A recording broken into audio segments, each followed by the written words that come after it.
Hey everybody, and welcome back to the board meeting. Now today's video is just going to be kind of a recap of 2021. The year just finished out. I just did my top 10 games of 2021. Now today is just going to be a kind of a recap of the year. As far as things that happened in the year, there was the continuation of the COVID pandemic. This is like the only time in my life I've ever been grateful that I live in a very, very small town in North Dakota. The COVID pandemic hasn't hit us as much as, say, cities with hundreds and hundreds of thousands of people, if not millions of people. There's only 3,000 people that live in my town, so it didn't affect us as much. I know a lot of people in bigger cities and stuff like that couldn't get together with friends and family and play board games and do stuff like that. Luckily, it didn't affect us as much as those bigger cities. It still affected us a little bit, but not to that degree of some of those bigger cities. There was a shipment crisis that is still going on right now, where people's board games are being delayed, and not just board games. Everything's being delayed. There's not enough truck drivers to get everything out in time.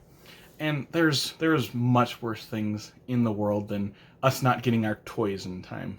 So it's not a huge deal to me. But I would like my toys on time, but whatever. If they can't get them to you in time, they can't get them to you on time. Even at my work, we're not getting our stuff we need for work like we usually get them. Everything's being delayed. So it's not just board games. As far as things you can expect from this channel going forward, it's just more of the same. I'm going to continue playing and reviewing lots and lots of games, doing my reviews and ratings episode where I do those 1-minute reviews of each game that I've been playing lately. I'm going to continue doing my board game rambling videos where I talk about whatever topic I want to talk about that relates to board games that week or every other week, whatever I end up doing. And I'm going to continue doing my top 10s. I love doing top 10s. I'm a nerd. I love putting games into top 10 lists. I love making them. And people are like, are you going to run out of ideas for top 10? No. I've got hundreds and hundreds of ideas for different videos for top 10s. I could make lists all day long. Love doing that. I'm planning on doing my top 100 games of all time. Last year, around this time, I released my top 50 games of all time. Right when I started this channel, I did my top 50 games of all time. I'm going to do my top 100 this time. And that will come out sometime, probably in February, where I will start making those videos. So you can look forward to that if you enjoy those kind of videos. Moving on to board game stats for myself this year. I know some people don't really like these sort of things, but I love logging my plays for specific times like this, where I get to look back at the year and see how many games I played and what were the different games and stuff like that. So as far as logged plays, I had 1,107 logged plays this year, which coincidentally is very close to my last year numbers of 1,123. If I would have known that it was going to be that close, I probably would have played a bunch more games like in the last couple of weeks just to catch up with last year's. So that's kind of funny that they're almost exactly alike. And that the average plays per day comes out to a little bit more than three games per day. And that made me really think wow, I spend a lot of time playing games. But I am lucky enough, I have a weekly game night that is every single week. It pretty much never gets put off. And this year a lot of weeks we've gone to 2 days a week even. If people are bored, they'll call me up or whatever. And then I also play board games with these people individually outside of our specific game nights. So I have tons and tons of opportunities of playing games with a lot of people. As far as different games played this year, I played 342 different games. I'm not exactly sure how many were new to me. I didn't look that up, but playing 342 different games. So I obviously didn't play my entire collection. There's a bunch of games in my collection I did not play this year, which it kind of makes me sad, but when you have a collection that's 500 games, you're just not going to get to them all. Plus, I had all these new games that were coming into the collection as well and stuff like that. So let's go to my most played games of this year, the games that I played the most of. And going to number 10. Number 10 is actually a game that was released just a couple months ago. I think I got this game in November, early November maybe. It was a Kickstarter game. This is Radlands. Now, if you go and watch my previous video, this game actually made my list of top games of 2021. If you want to see how high, you got to go watch that video.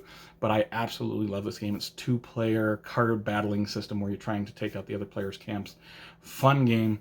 It takes anywhere from 15 minutes to an hour. You know, it's not... It always depends on the players for length of game. Going to number 9 was Nidavellir, this dwarf drafting bidding game. And it's a game that I really like, everybody in my game group likes. And it gets broken out pretty much at least once a month, or it has been, you know, once or twice a month. I played it 3 times in the last 2 weeks alone. So yeah, Nidavellir, really good game. I think that was a 2020 game, one of my favorite games from 2020, and it's still coming out very regularly, which I enjoy that. Number 8 is It's a Wonderful World, which is a card drafting game, engine building game that everybody in my game group likes. I think this is collectively my game group's favorite game to play on game nights. I'm not saying it's my favorite game, but it's our group's favorite game. Everybody likes it, so it gets broken out very, very regularly in my game night. And we have the expansion, which plays up to 7, which works really well for my group. Going to number 7. Number 7 is a solo game that I really like. This is The Lost Expedition. This is a card hand management sort of game where all these bad things are going to happen to you, and you have to survive until you can cross this jungle and reach the lost city of Z. A really good game. All the bad things happen, but you're just trying to survive. It's a game that I really, really enjoy. Number 6 is a small filler game. This is Colt Super Express. This is a small version of a larger game, Colt Express. And we actually haven't played this for probably since March or something like that. But it's this high on this list because there's a person in my game group that really, really enjoyed this game. So we played it a ton at the beginning of the year.